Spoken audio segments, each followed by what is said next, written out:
Обычный дальнобойщик везет пустой прицеп за хорошие деньги, но среди ночи слышит стук изнутри. Открыв дверь, он находит такое, что навсегда меняет его жизнь.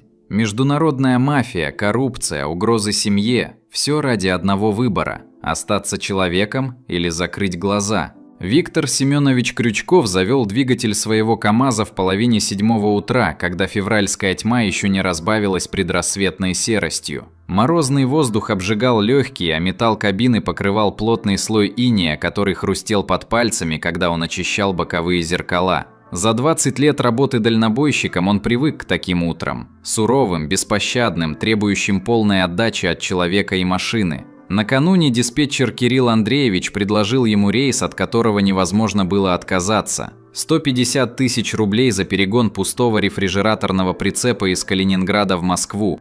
Обычная цена за такой маршрут не превышала 50 тысяч, но заказчик якобы торопился и готов был переплачивать за срочность. Деньги предложили астрономические, особенно для семьи Крючковых, где каждая копейка на счету.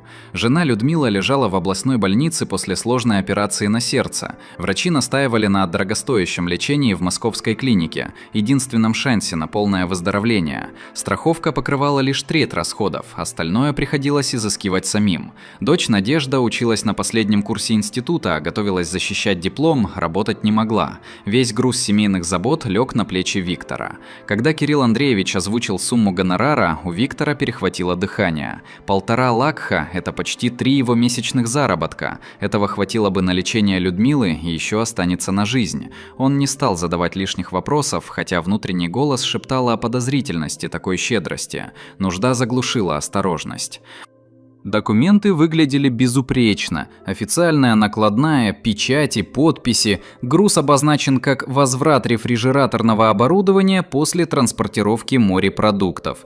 Заказчик – респектабельная транспортная компания «Транзит-сервис» с хорошей репутацией на рынке. Маршрут стандартный, хорошо знакомый.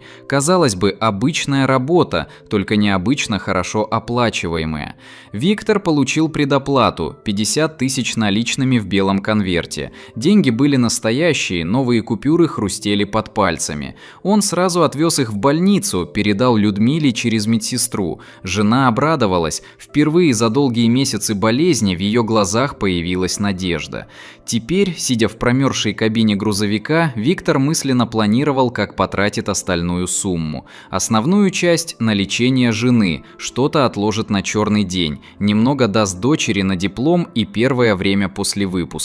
Простые человеческие планы простого человека, который честно зарабатывает на жизнь тяжелым трудом. Прицеп был действительно пуст. Виктор лично проверил его накануне.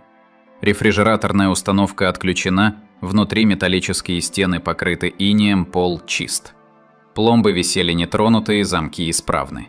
Все как полагается при перегоне порожнего транспорта. Выехав на трассу М9, Виктор включил радиостанцию дальнобойщиков.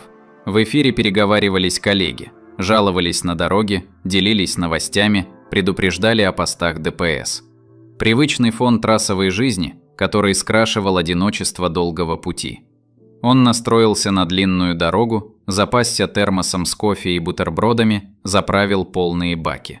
Погода стояла мерзкая. Метель, гололедица, видимость ограничена. Такие условия требовали предельной концентрации, постоянного контроля за дорожной обстановкой. Виктор снизил скорость, включил противотуманные фары, приготовился к тяжелой поездке. Первые 300 километров прошли без особенностей. Дорога была относительно свободной. Встречались в основном такие же дальнобойщики, редкие легковушки. Виктор думал о доме, о жене, строил планы на будущее. После выздоровления Людмилы они давно мечтали съездить на юг, к морю, которое не видели уже много лет. Но где-то после Великих Луг что-то изменилось. Сначала это была просто смутная тревога, ощущение, что за ним следят. Виктор несколько раз проверял зеркала, но дорога была пуста. Потом начались странные звуки из прицепа. Сначала едва слышные, потом все отчетливее. Когда он услышал первый стук, сердце ёкнуло. 3 удара по металлической стенке, пауза, еще 3 удара. Ритм был слишком правильным для случайности, слишком настойчивым для простого шума от дороги. Виктор понял, в его пустом прицепе находится что-то, что официально там быть не должно. И тогда пришло понимание, что 1,5 лакха были платой не за простую перевозку, а за что-то совсем другое. За что-то, что могло разрушить его жизнь и поставить под угрозу безопасность семьи. Стуки в прицепе усиливались с каждым километром. То, что поначалу можно было принять за скрип промерзшего металла или шум от неровности дороги, теперь звучало отчетливо и целенаправленно. Виктор снизил скорость, напряженно вслушиваясь в звуки, доносящиеся сзади. Ритм был неизменным. 3 удара, пауза в несколько секунд, снова 3 удара. Кто-то стучал изнутри. Мысли в голове метались, как птицы в клетке. Пустой прицеп оказался не пустым, значит, кто-то обманул его, использовал как слепое орудие в неизвестной игре. Виктор вспомнил все детали вчерашнего дня, как Кирилл Андреевич нервничал, передавая документы, как торопливо объяснял детали маршрута, как избегал прямого взгляда. Теперь эта нервозность обретала зловещий смысл. Он попытался связаться с диспетчером по рации, но в ответ слышал только помехи. Мобильный телефон показывал слабый сигнал, одну полоску, которая то появлялась, то исчезала. В этих глухих местах связь всегда была неустойчивой, но сейчас отсутствие возможности дозвониться кому-либо пугало особенно. Стуки становились все настойчивее. Теперь они доносились не только сзади, но и с боков прицепа, словно находившиеся внутри люди передвигались, пытаясь привлечь внимание. Виктор представил себе худший вариант – замерзающих людей, запертых в железной коробке без отопления в 30-градусный мороз. При такой температуре человек мог продержаться в неотапливаемом помещении не более суток. Совесть терзала его не меньше страха. Если в прицепе действительно находятся люди, каждая минута промедления может стоить им жизни.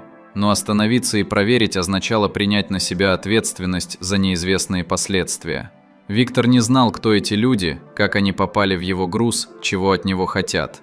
Он вспомнил недавние новости о нелегальных мигрантах, которых провозили через границу в грузовиках. Несколько человек погибли от удушья и переохлаждения. Их смерть никого не оставила равнодушным, но организаторы перевозки так и не понесли наказания. Неужели и его втянули в подобную схему?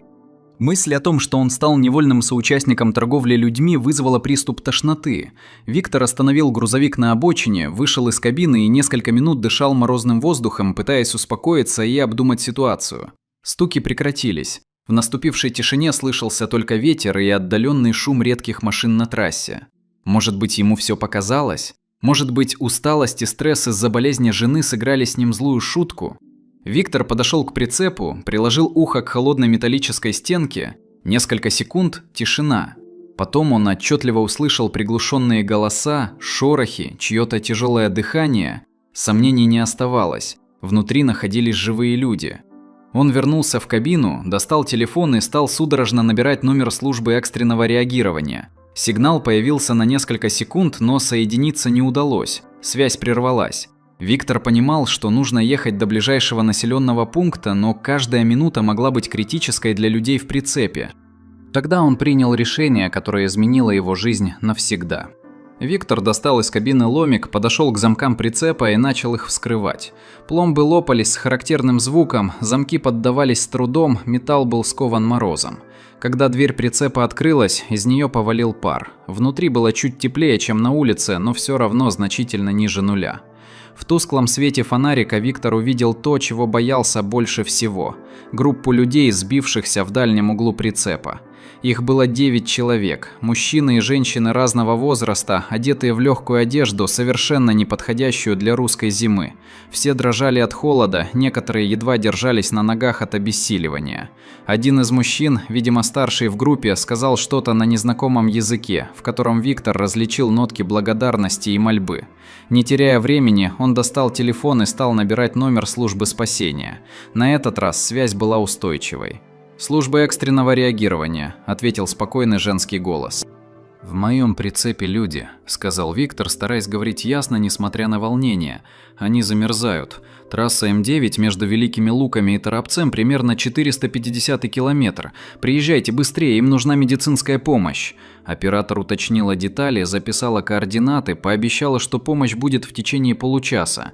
Виктор отключился и посмотрел на людей в прицепе. Они смотрели на него с надеждой, и он понял, что сделал единственно правильный поступок, даже если это разрушит его собственную жизнь. Пока Виктор ждал приезда спасательных служб, он делал все возможное, чтобы помочь замерзающим людям. Достал из кабины термос с горячим чаем, раздал все, что имел из еды: бутерброды, печенье, конфеты, включил обогреватель в кабине и по очереди заводил туда наиболее ослабленных, чтобы они хоть немного отогрелись. Языкового барьера было достаточно, чтобы понять, это нелегальные мигранты, которых переправляли через российскую территорию в страны Европейского Союза. По обрывкам слов, жестам и документам, которые показывал старший мужчина, Виктор понял, что группа состоит из 7 беженцев из Афганистана и Сирии. Все они заплатили огромные для их стран деньги за переправку в Норвегию или Швецию, где рассчитывали получить статус беженцев. Обещанный комфортабельный автобус с отоплением оказался холодным металлическим ящиком, где люди провели уже почти 2 суток практически без еды и воды. Несколько человек были близки к обморожению, у одной женщины начались симптомы пневмонии. Еще немного и могли быть жертвы. Виктор смотрел на этих людей и чувствовал смесь сочувствия и ярости. Сочувствие к тем, кто бежал от войны и нищеты, рискуя жизнью ради призрачного шанса на лучшее будущее. Ярость к тем, кто использовал человеческое отчаяние для наживы, превращал людей в товар, которым можно пренебречь ради прибыли. Первыми на место прибыли сотрудники ДПС, 2 экипажа с мигалками и сиренами. Виктор был. Следом приехала скорая помощь, потом пожарная машина с оборудованием для обогрева пострадавших. Последним появился черный джип без опознавательных знаков, из которого вышли 2 мужчин в гражданской одежде, представители регионального управления ФСБ. Старший группы, майор Андрей Витальевич Кротов, был мужчиной лет 45 с проницательным взглядом и усталым лицом человека, повидавшего многое за годы службы. Он внимательно выслушал рассказ Виктора о том, как обнаружил людей в прицепе, изучил документы на груз, сделал несколько звонков по рации. Медики тем временем оказывали помощь пострадавшим. Всех завернули в теплые одеяла, напоили горячим чаем, наиболее ослабленных готовили к транспортировке в больницу. Состояние людей было серьезным, но критических случаев удалось избежать благодаря своевременной помощи. «Документы на перевозку поддельные», – сообщил майор Кротов после консультации со специалистами. «Фирма «Транзит-сервис» существует, но данного заказа в их системе нет. Накладная сфабрикована». Виктор почувствовал, как земля уходит из-под ног. Он стал жертвой мошенников, которые использовали его как невольного перевозчика живого товара. Теперь ему предстояло доказывать свою невиновность и объяснять, как он оказался втянут в эту историю. «Вы понимаете серьезность ситуации?» – спросил майор. «Незаконная перевозка мигрантов карается лишением свободы на срок до 8 лет». «Я не знал, что в прицепе люди», – горячо возразил Виктор. «Мне сказали, что везу пустое оборудование. Это вам предстоит доказать на следствии». Кротов объяснил, что Виктор является главным свидетелем по уголовному делу о торговле людьми и организации незаконной миграции. Его показания будут ключевыми для раскрытия преступной схемы и задержания организаторов. До окончания расследования он не имеет права покидать регион без уведомления следствия. Прицеп опечатали для проведения криминалистической экспертизы. Виктору выдали справку о задержании груза и предписание явиться на следующий день в областное управление МВД для дачи подробных показаний. Домой он возвращался на пустом КАМАЗе, тяжело переживая произошедшее. Вместо радости от хорошо оплаченного рейса – перспектива уголовного преследования и разбирательств. Вместо денег на лечение жены – необходимость тратиться на адвоката. По дороге Виктор несколько раз пытался дозвониться Кириллу Андреевичу, но телефон диспетчера был отключен. В офисе транспортной компании никто не отвечал. Становилось ясно, что его подставили профессионально и тщательно. Но больше всего Виктора мучила мысль о людях, которых он невольно подверг смертельной опасности. Если бы стуки в прицепе не привлекли его внимания, если бы он доехал до места назначения, не проверив груз, люди могли погибнуть от холода. И их смерть лежала бы на его совести, хотя он не знал об их существовании. Теперь эти 9 человек были спасены, получали медицинскую помощь, и их дальнейшую судьбу решали соответствующие службы. А ему предстояло объясняться с законом и доказывать, что он был лишь орудием в руках настоящих преступников. Утром следующего дня Виктор явился в областное управление МВД с тяжелым сердцем и смутными предчувствиями. Ночь он провел практически без сна, мысленно прокручивая события последних дней, пытаясь понять, в какой момент он мог заподозрить подвох. Все детали казались правдоподобными. Солидная компания, официальные документы, разумное объяснение высокой оплаты. Здание управления встретило его казенной атмосферой. Длинные коридоры с выцветшими стенами, запах канцелярии и дезинфекции, хмурые лица сотрудников, спешащих по своим делам. Виктор чувствовал себя неуютно в этих стенах, хотя формально он был свидетелем, а не подозреваемым. Дело передали следователю Константину Владимировичу Петрову, мужчине лет 40 с внимательными карими глазами и спокойными манерами. Его кабинет был обставлен стандартно: металлический стол, стулья, сейф, стеллажи с папками дел. На стенах висели портреты руководителей ведомства и стенды с фотографиями разыскиваемых преступников. Допрос длился несколько часов. Петров методично выяснял все обстоятельства получения заказа, детали маршрута, время и место обнаружения людей в прицепе. Каждый ответ Виктора записывался на диктофон и протоколировался. Следователь был корректен, но настойчив, возвращался к одним и тем же вопросам, проверяя достоверность показаний. «Расскажите подробнее о диспетчере, который предложил вам этот рейс», – попросил Петров. «Кирилл Андреевич работает в нашей компании около 5 лет. Семейный человек, 2 детей. Раньше никаких проблем с ним не было. Всегда давал честные заказы. А не показалось ли вам странным, что оплата была в 3 раза выше обычной?» Виктор честно рассказал о болезни жены, необходимости найти деньги на лечение, о том, что нужда заставила его согласиться, не задавая лишних вопросов. Петров кивал с пониманием. Подобные истории в его практике встречались регулярно.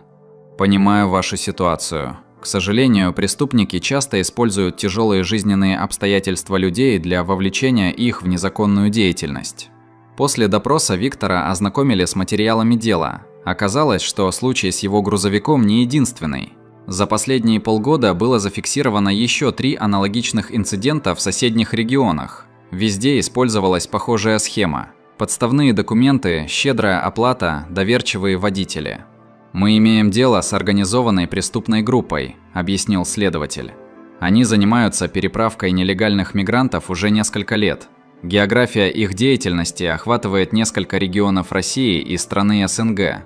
Из кабинета следователя Виктор вышел с противоречивыми чувствами. С одной стороны, его версию о невиновности восприняли серьезно, показания признали достоверными. С другой стороны, стало ясно, что он попал в эпицентр крупного уголовного дела, где ему предстоит играть роль ключевого свидетеля. Дома его ждали плохие новости. Дочь Надежда звонила из университета в слезах. Кто-то распространил слухи о том, что ее отец арестован за торговлю людьми. Однокурсники избегали общения с ней, преподаватели косо смотрели. Виктор попытался объяснить ситуацию, но понимал, что грязь уже начала прилипать к семье. В больнице Людмиле стало хуже после того, как она узнала о случившемся. Врачи говорили о стрессовой реакции, которая негативно сказалась на работе сердца. Планируемую выписку отложили на неопределенный срок. Вечером Виктору позвонил незнакомый мужчина. Голос был хриплый с легким акцентом. «Виктор Семенович, нам нужно встретиться. У нас есть предложение, от которого вы не сможете отказаться». Кто это говорит? Люди, которые могут решить ваши проблемы. Или создать новые. Трубку повесили. Виктор понял, что это только начало. Организаторы схемы узнали о провале операции и теперь будут пытаться заставить его молчать. Либо угрозами, либо подкупом. Он немедленно связался со следователем Петровым и рассказал о звонке. Тот отнесся к информации серьезно. «С этого момента вы можете стать объектом давления со стороны преступников», – предупредил Петров. «Мы обеспечим охрану вашей семьи, но вы должны сообщать нам о каждом подозрительном контакте». На телефон Виктора установили устройство для записи разговоров. Дом взяли под наблюдение сотрудники оперативных служб. Обычная жизнь закончилась, началось существование под постоянным контролем и в постоянном страхе. Ночью Виктор лежал без сна и думал о том, как одно неверное решение может разрушить всю жизнь. Он хотел помочь семье, заработать на лечение жены, а в результате поставил под угрозу безопасность всех близких. Теперь им предстояло пройти через испытание, которое могло оказаться сильнее их. Угрозы не заставили себя ждать. На следующий день после разговора с незнакомцем Виктор обнаружил под дворниками своего КАМАЗа записку: «Думай о семье, время идет». Вечером кто-то позвонил в двери, но когда Виктор выглянул в глазок, коридор был пуст. На пороге лежал конверт с фотографиями его дочери, сделанными скрытой камерой возле университета. Следователь Петров отнесся к угрозам серьезно, охрану усилили, теперь возле дома дежурила машина, а Надежду сопровождал сотрудник в штатском. В больнице у палаты Людмилы также появился охранник, официально числившийся санитаром. Тем временем расследование набирало обороты. Задержали диспетчера Кирилла Андреевича, который пытался скрыться в Белоруссии. Под давлением улик он начал давать показания, раскрывая схему работы преступной группы. Оказалось, что организаторы действовали масштабно и профессионально. У них были связи в таможенных органах, пограничной службе, транспортных компаниях. За 2 года через этот канал переправили в Европу несколько сотен нелегальных мигрантов, заработав миллионы долларов. Виктора специально выбирали как исполнителя, семейного, нуждающегося в деньгах, с безупречной репутацией. Таких людей легко купить щедрой оплатой и в случае проблем представить как невиновных жертв обстоятельств. План был продуман до мелочей. Главарь группы – некий Валерий Константинович Дмитриев, сообщил Петров. Бизнесмен, владелец нескольких транспортных фирм. Официально ведет законную деятельность, но параллельно координирует переправку нелегалов. Дмитриев оказался неуловимым противником. При первых признаках провала операции он исчез, оставив подчиненных разбираться с последствиями. Его особняк в Подмосковье был пуст, счета в банках обнулены, мобильные телефоны отключены. В это время давление на семью Виктора усилилось. Дочери стали поступать угрожающие сообщения в социальных сетях. Кто-то написал на двери их квартиры краской «Предатель». Соседи начали избегать общения, в подъезде установилась атмосфера подозрительности. Кульминацией стал инцидент в больнице. Людмиле передали букет цветов якобы от благодарных пациентов. Внутри букета была записка: «Выздоравливайте быстрее, мертвым лечение не нужно». Охранник задержал курьера, но тот оказался случайным человеком, нанятым через объявление. Петров предложил кардинальное решение – программу защиты свидетелей. «Ваша семья в опасности», – объяснил он. «Эти люди не остановятся ни перед чем, чтобы заставить вас молчать.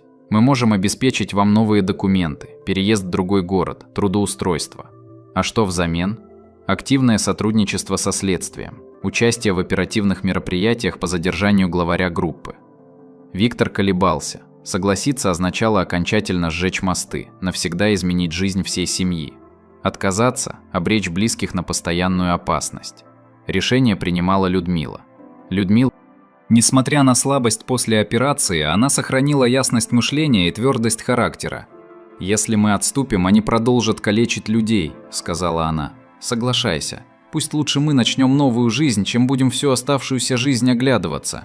Надежда поначалу протестовала. Ей предстояло бросить учебу, расстаться с друзьями, начать все сначала в незнакомом месте. Но постепенно она поняла, что альтернативы нет. Виктор дал согласие на сотрудничество. План был такой. Оперативники под видом новых заказчиков выйдут на Дмитриева, а Виктор сыграет роль водителя, готового к новым перевозкам за щедрое вознаграждение.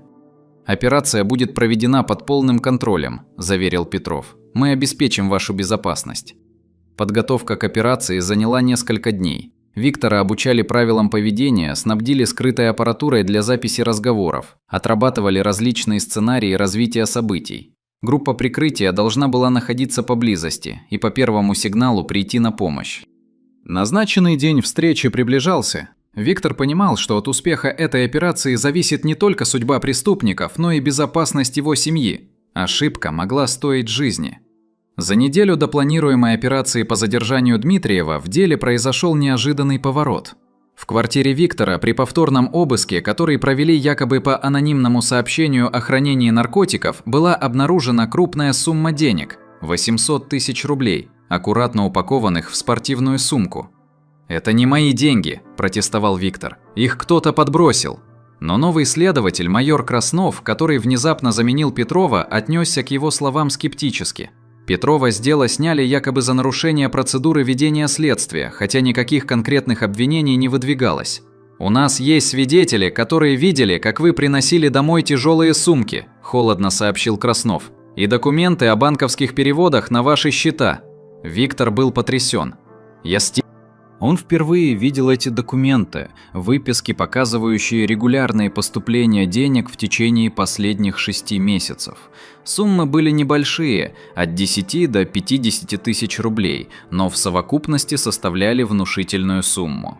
«Кто-то создал фальшивые документы», – настаивал Виктор. «Я никогда не получал этих денег». «Мы считаем, что вы изначально были в сговоре с организаторами перевозки», – заявил Краснов. История со случайным обнаружением людей в прицепе – спектакль, разыгранный после того, как операция пошла не по плану.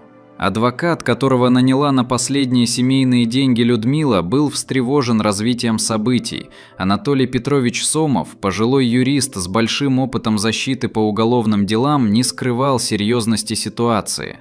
«Против вас выстраивается серьезная доказательная база», – предупредил он. «Деньги, банковские документы, показания свидетелей. Если это дойдет до суда, грозит реальный срок. В СМИ появились публикации о деле».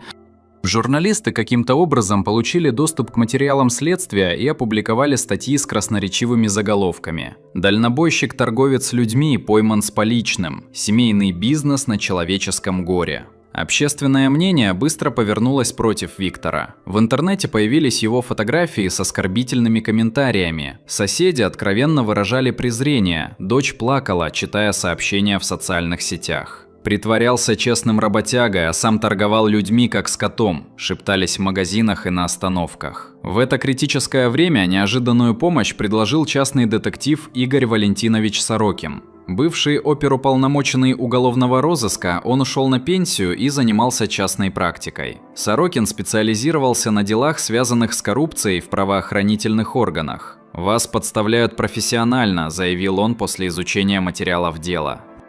Смена следователя, подброшенные деньги, липовые документы – это почерк людей, у которых есть связи в системе.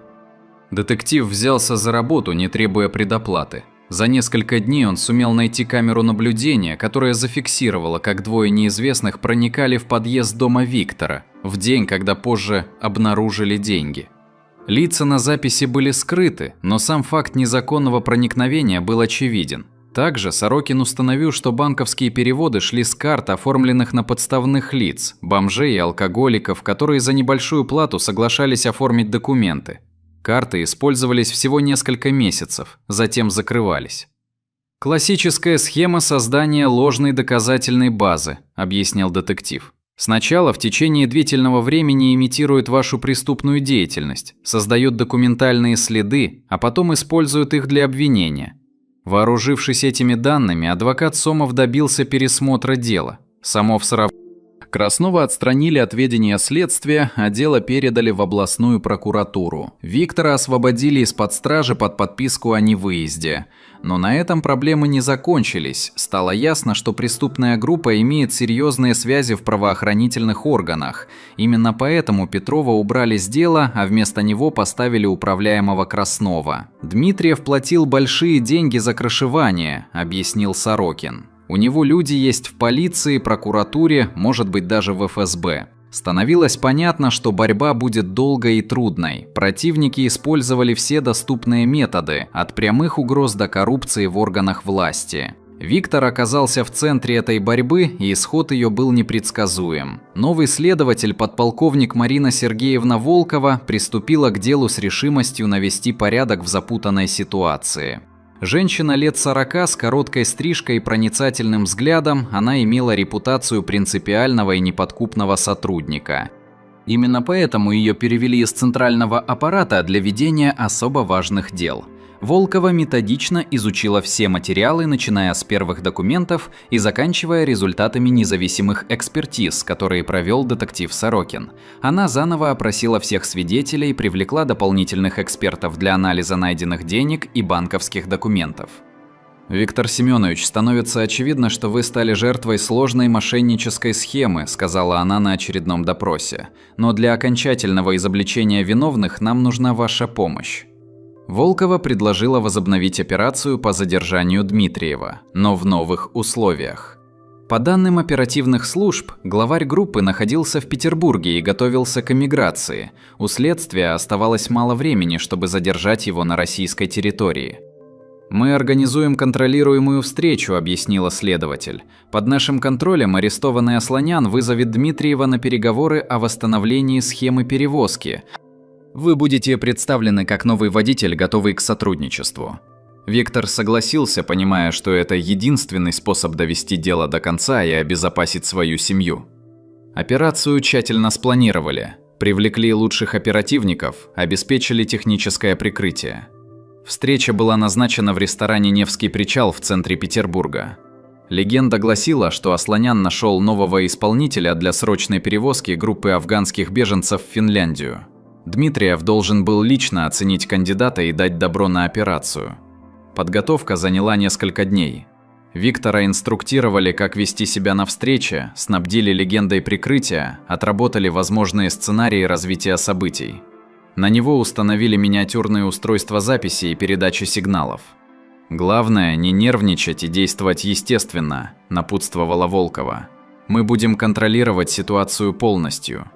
В назначенный день Виктор и Асланян прибыли в ресторан первыми. Зневая, заняли столик в дальнем углу зала, откуда хорошо просматривались все входы. Группа прикрытия разместилась за соседними столами под видом обычных посетителей. Дмитриев появился точно в назначенное время. Это оказался мужчина лет 50, среднего роста, с аккуратной бородкой и дорогим костюмом. Выглядел как успешный бизнесмен, ничто не выдавало в нем криминального авторитета. Его сопровождали двое охранников, крепких мужчин в кожаных куртках, которые расположились за соседними столиками. Дмитриев внимательно осмотрел зал, что-то шепнул охране и подошел к столику, где ждали Виктор и Асланян. «Армен», – кивнул он Асланяну, затем изучающе посмотрел на Виктора. «Это тот водитель, о котором ты говорил?» «Да, Валерий Константинович, Виктор Семенович, опытный дальнобойщик, согласен работать на наших условиях». Дмитриев сел за стол, заказал кофе. «Опыт перевозки особых грузов есть?» «Приходилось», – осторожно ответил Виктор. «За хорошие деньги готов на многое. У нас срочный заказ».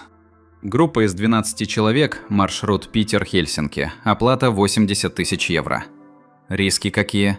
Минимальные. Документы отработаны, на границе свои люди, груз оформлен как стройматериалы. Дмитриев достал телефон, показал несколько фотографий, грузовик, поддельные накладные, схему маршрута. «Подача завтра утром в порту, к вечеру должны быть на пароме». В наушнике прозвучал голос оператора. «Все записано, готовьтесь к задержанию». Виктор кивнул. «Условия принимаю. Когда предоплата?» «Сейчас», – Дмитриев кивнул одному из охранников. В этот момент в ресторан ворвалась группа захвата. Оперативники в бронежилетах с автоматами заблокировали все выходы. Дмитриев попытался скрыться через служебный вход, но там его уже ждали. Задержание прошло без эксцессов. Главарь группы и его охрана были арестованы, изъяты деньги, документы, мобильные телефоны. Операция завершилась полным успехом. Арест Дмитриева стал переломным моментом в деле. Под тяжестью улик и показаний соучастников, главарь преступной группы начал давать признательные показания, раскрывая структуру организации и методы работы. Масштаб преступной деятельности поражал даже опытных оперативников. За 3 года функционирования схемы через нее прошло более 500 нелегальных мигрантов. Каждый платил от 3 до 7 тысяч долларов за переправку, что принесло организаторам свыше 2 миллионов долларов чистой прибыли. Деньги отмывались через сеть подставных фирм и уходили на офшорные счета. «У нас были люди во всех ключевых службах», признавался Дмитриев на допросе. Таможня, пограничники, ГИБДД, даже в миграционной службе. Без этого такой бизнес невозможен. Следствие установило, что коррупционная сеть охватывала десятки чиновников разного уровня. Некоторые получали фиксированную зарплату, другие – процент с каждой успешной операции. Система была отлажена как часы и приносила стабильную прибыль всем участникам. Виктор давал подробные показания обо всех обстоятельствах своего участия в схеме. Его показания полностью подтвердили версию о том, что он был невольной жертвой мошенников, использованной в качестве исполнителя. «Водители выбирали по определенным критериям», – объяснял Дмитриев. «Семейные, нуждающиеся в деньгах, с безупречной репутацией. Таких легко купить щедрой оплатой, а в случае провала представить невиновными». Детектив Сорокин продолжал собирать доказательства коррупции в правоохранительных органах. Его усилиями были изобличены несколько сотрудников полиции и прокуратуры, которые получали взятки от преступной группы. Майор Краснов, который пытался подставить Виктора, оказался одним из самых коррумпированных участников схемы. При обыске у него дома нашли крупные суммы денег и документы, подтверждающие получение взяток. Он был арестован и дал признательные показания. «Мне поставили задачу любой ценой обвинить Крючкова», – признался Краснов. «Подбросили деньги, сфабриковали банковские документы, подкупили свидетелей. Нужно было сделать его крайним, чтобы отвести подозрения от настоящих организаторов. Дело получило широкий резонанс в СМИ. Теперь журналисты писали о Викторе как о герое, который помог раскрыть международную преступную сеть. Общественное мнение повернулось в его сторону, но осадок от прежних обвинений остался». Людмила постепенно шла на поправку. Стресс от происходивших событий негативно сказался на ее здоровье, но моральная поддержка близких и сознание того, что справедливость восторжествовала, помогали восстанавливаться. Надежда вернулась к учебе и успешно защитила диплом. Одногруппники, которые раньше избегали общения, теперь гордились тем, что знакомы с дочерью человека, который помог полиции раскрыть крупное дело. Но проблемы на этом не закончились. Задержанные члены группы имели связи с другими криминальными структурами, которые могли попытаться отомстить за провал операции. Следователь Волкова предупредила о возможной опасности. «Дмитриев дал показания против своих покровителей в других регионах», – объяснила она. «Эти люди могут попытаться заставить его замолчать, а заодно расправиться с ключевыми свидетелями». Семье Виктора продлили меры защиты. Охрана дома и больничной палаты продолжалась, хотя в более мягком режиме. Виктор понимал, что полная безопасность наступит только после завершения всех судебных процессов. Параллельно начались аресты коррумпированных чиновников в других регионах. Показания Дмитриева и изъятые документы позволили выйти на десятки взяточников разного уровня. Антикоррупционные службы работали в полную силу. «Это только вершина айсберга», – говорил детектив Сорокин. «Схема торговли людьми была лишь одним из направлений деятельности организации. Они занимались наркотрафиком, отмыванием денег, контрабандой оружия». Виктор все больше понимал, в какую серьезную игру он оказался втянут. То, что начиналось как простая попытка заработать на лечение жены, превратилось в участие в раскрытии международной преступной сети с миллиардными оборотами. Суд над участниками преступной группы начался через полгода после их ареста. Процесс проходил в режиме повышенной безопасности. Зал был оцеплен, свидетели давали показания из-за ширмы, публику не допускали. Слишком много влиятельных людей были заинтересованы в том, чтобы дело не получило огласки. Виктор выступал в качестве ключевого свидетеля обвинения. Его показания были критически важны для доказательства вины главарей группы. Защитники подсудимых пытались представить его соучастникам, но доказательная база была слишком убедительной. «Подсудимый Крючков не знал о наличии людей в прицепе», – заявил прокурор в своей речи. «Он стал жертвой преступной схемы и благодаря своим действиям помог спасти жизни 9 человек и разоблачить международную сеть торговцев людьми». Дмитриев получил 15 лет лишения свободы в колонии строгого режима. Его ближайшие соучастники – от 8 до 12 лет. Коррумпированные чиновники получили сроки от 3 до 7 лет с лишением права занимать государственные должности. Спасенные мигранты дали показания через переводчиков, подтвердив жестокие условия содержания и транспортировки. Несколько человек получили статус беженцев и остались в России. Остальных депортировали на родину с гарантиями безопасности. безопасности. После завершения суда Виктор почувствовал огромное облегчение. Справедливость была восстановлена, преступники наказаны, его имя очищено от подозрений.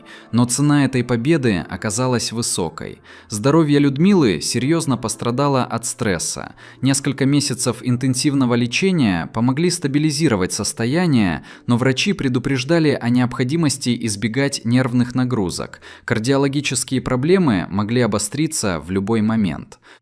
Надежда, хотя и защитила диплом с отличием, потеряла год жизни из-за стресса и скандала. Многие работодатели помнили негативные публикации и не торопились предлагать ей работу. Пришлось начинать карьеру в небольшой фирме за скромную зарплату. Сам Виктор также столкнулся с проблемами трудоустройства. Хотя официально он был признан невиновным, многие работодатели опасались связываться с человеком, чье имя фигурировало в громком криминальном деле. Репутация в профессиональном сообществе была подорвана. Положение семьи осложнялось финансовыми трудностями. Лечение Людмилы обошлось в крупную сумму, сбережения были потрачены на адвокатов и частного детектива. Пришлось продать дачу и автомобиль, чтобы свести концы с концами. В этот трудный период помощь пришла с неожиданной стороны. Организация защиты прав человека, которая следила за ходом дела, предложила Виктору работу консультанта по вопросам торговли людьми. Зарплата была скромной, но работа имела смысл.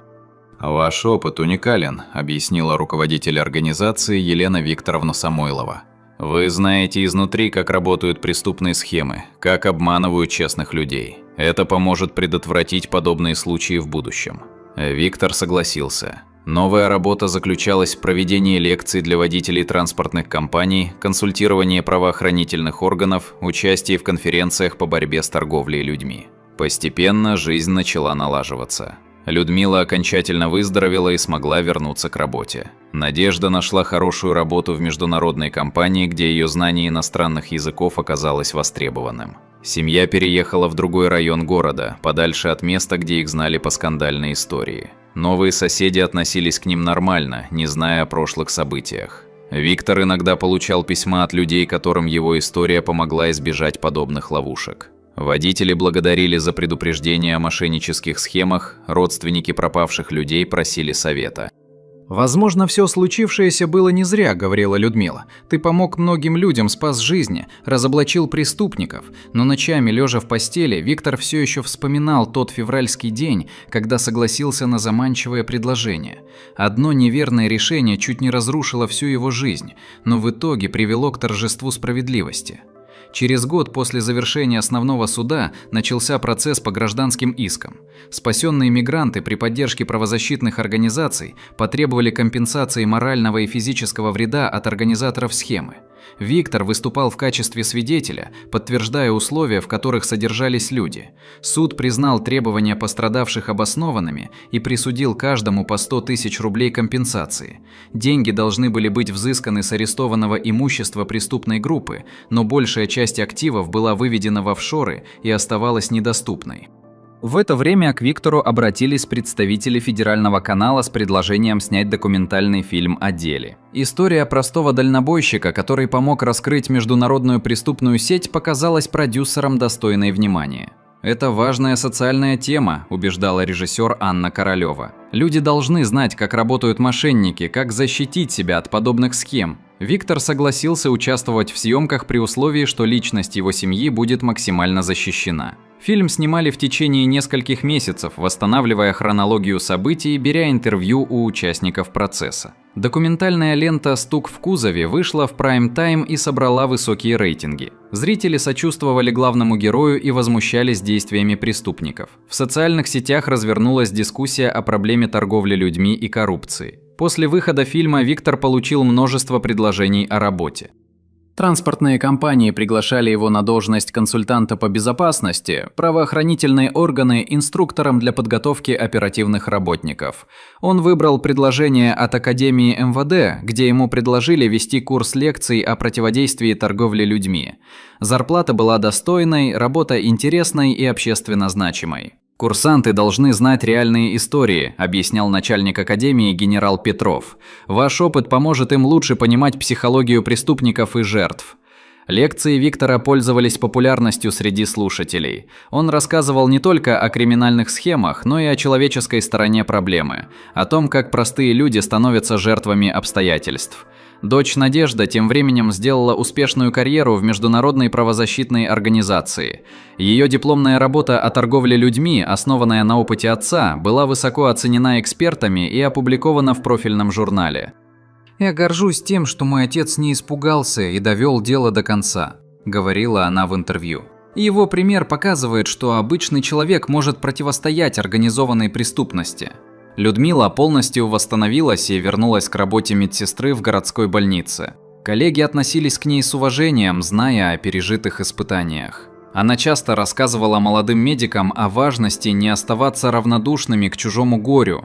Детектив Сорокин, который помог семье в самые трудные времена, стал близким другом. Его частное агентство процветало во многом благодаря репутации, заработанной на деле Крючкова. К нему обращались люди, попавшие в похожие ситуации. Следователь Волкова получила повышение и возглавила отдел по борьбе с организованной преступностью. Она регулярно привлекала Виктора в качестве консультанта по новым делам, связанным с торговлей людьми. «Преступники постоянно совершенствуют свои методы», – говорила она. «Нам нужны люди, которые понимают их психологию изнутри». Прошло 3 года с момента той февральской ночи на трассе. Жизнь семьи Крючковых кардинально изменилась, но к лучшему. Они обрели новых друзей, нашли свое призвание в борьбе с преступностью, получили общественное признание. Виктор часто выступал на конференциях, рассказывая свою историю студентам, водителям, представителям общественных организаций. Каждый раз он подчеркивал главную мысль: нельзя оставаться равнодушными к чужому горю. «Те люди в моем прицепе могли погибнуть», — говорил он. «Я услышал их стук и не прошел мимо. Каждый из вас может оказаться в похожей ситуации. Главное, не бояться поступать по совести». 5 лет спустя имя Виктора Крючкова стало символом гражданского мужества в профессиональном сообществе дальнобойщиков. Его история включили в учебные программы транспортных институтов.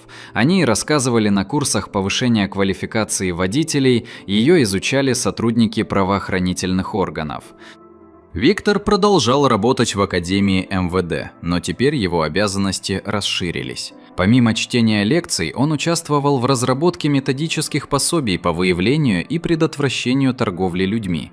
Его рекомендации использовали транспортные компании по всей стране. За эти годы он помог предотвратить несколько аналогичных преступлений. Водители, прошедшие его курсы, не раз обращались с подозрительными предложениями. Благодаря бдительности удалось пресечь деятельность нескольких криминальных групп. «Самое главное – научить людей распознавать опасность», – объяснял Виктор на очередной конференции. «Слишком щедрая оплата, странная спешка, нервозность заказчика – все это должно настораживать». Людмила стала заведующей отделением в больнице. Ее опыт переживания стресса и болезни помог лучше понимать пациентов, находить подход к их семьям. Коллеги часто обращались к ней за советом в сложных ситуациях. Надежда работала в московском офисе международной организации по борьбе с торговлей людьми. Ее карьера развивалась успешно. Она стажировалась в Европе, участвовала в крупных проектах, писала аналитические доклады. «История нашей семьи показала мне, что справедливость возможна», — говорила она коллегам. «Но за нее нужно бороться, не опускать руки перед трудностями». Семья переехала в новый дом на окраине города. Виктор купил участок земли и собственными руками построил небольшой, но уютный коттедж. Работа руками помогала ему снимать стресс, отвлекаться от тяжелых воспоминаний. В саду за домом он установил памятную табличку в честь 9 человек, которых удалось спасти той февральской ночью. Не все из них остались в России. Кто-то получил убежище в европейских странах, кто-то вернулся домой. Но все они были живы, и это главное. Детектив Сорокин стал крестным отцом внука Виктора, сына Надежды, который родился в счастливом браке с коллегой по работе. Семейные узы, укрепленные совместными испытаниями, оказались прочнее многих кровных родственных связей. Виктор регулярно получал письма и сообщения от людей по всей стране. Водители благодарили за предупреждение, жертвы торговли людьми просили совета, студенты задавали вопросы о профессиональной этике. «Ваша история изменила мою жизнь», – писал один из дальнобойщиков. «Я научился не гнаться за легкими деньгами, всегда проверять заказчиков, доверять интуиции». Государство отметило заслуги Виктора. Он получил медаль за мужество. Его имя внесли в книгу почета МВД. Ему была назначена персональная пенсия за особые заслуги перед обществом. Но самой большой наградой для него оставалось сознание того, что удалось спасти человеческие жизни и помочь торжеству справедливости. Каждый год в годовщину тех событий семья собиралась за столом, вспоминая пройденный путь. «Мы прошли через многое», — говорил Виктор, поднимая бокал за семейным ужином. «Но мы выстояли и помогли другим. Это дорогого стоит». Дмитриев отбывал наказание в колонии строгого режима. По информации следователя Волковой, он серьезно заболел и вряд ли доживет до окончания срока. Справедливость свершилась, но цена преступления оказалась высокой для всех участников. Виктор иногда думал о том, как сложилась бы его жизнь, если бы той ночью он не остановился, не открыл прицеп, не вызвал помощь. Возможно, жил бы спокойно, не зная о трагедии, которую помог предотвратить. Но он не жалел о сделанном выборе. Совесть была чиста, семья счастлива, работа приносила удовлетворение. А главное, удалось доказать, что обычный человек способен противостоять злу, если не теряет человечности. 10 лет прошло с той февральской ночи, когда стук в пустом прицепе изменил жизнь семьи Крючковых. Виктор готовился к выходу на пенсию, подводя итоги прожитых лет и достигнутых результатов. За это время он помог предотвратить десятки преступлений, спас сотни потенциальных жертв торговли людьми. Его методики преподавания включили в обязательную программу подготовки водителей коммерческого транспорта. Ни одна транспортная компания в стране не могла получить лицензию без изучения курса противодействия использованию транспорта в преступных целях, основанного на опыте Виктора. В Академии МВД открыли именную аудиторию, аудитория имени В.С. Крючкова, где проводились занятия по борьбе с торговлей людьми. На открытии присутствовали высокие гости – министр внутренних дел, генеральный прокурор, представители международных организаций. Виктор Семенович показал пример того, как гражданская позиция одного человека может изменить ситуацию в масштабах всей страны, сказал министр в своей речи. Его опыт стал основой для создания эффективной системы противодействия торговле людьми. Людмила к этому времени возглавляла региональную ассоциацию медицинских работников. Ее программы реабилитации жертв торговли людьми получили международное признание и внедрялись в других странах.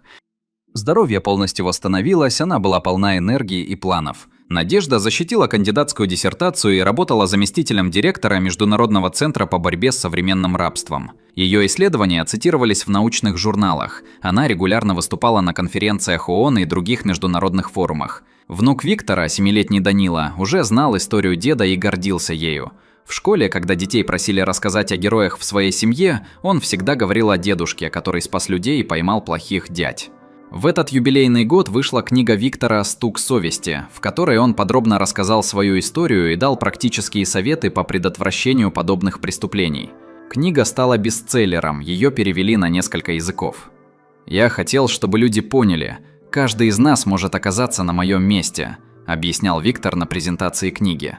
«Главное, не потерять человечность и не пройти мимо чужой беды». Детектив Сорокин, ставший семейным другом, к этому времени возглавлял крупное частное детективное агентство. Его методы работы, отточенные на деле Крючкова, считались эталонными в профессиональном сообществе. Следователь Волкова получила звание генерала и возглавила Главное управление по борьбе с организованной преступностью.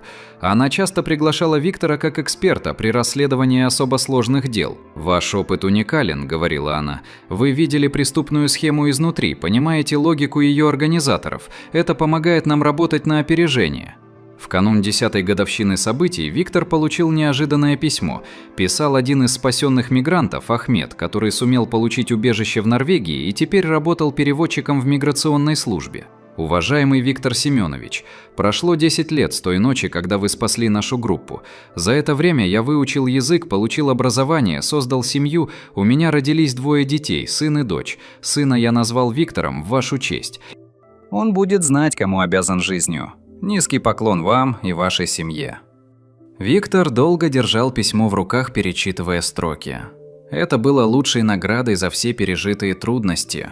Знание того, что его поступок помог людям обрести новую жизнь. В день десятилетия событий семья Крючковых традиционно собралась за праздничным столом. Присутствовали все – дети, внуки, близкие друзья. Виктор произнес тост. За то, что мы сумели услышать стук чужого сердца и не остались равнодушными. За то, что справедливость возможна, если за нее бороться. За нашу семью, которая выдержала все испытания и стала еще крепче.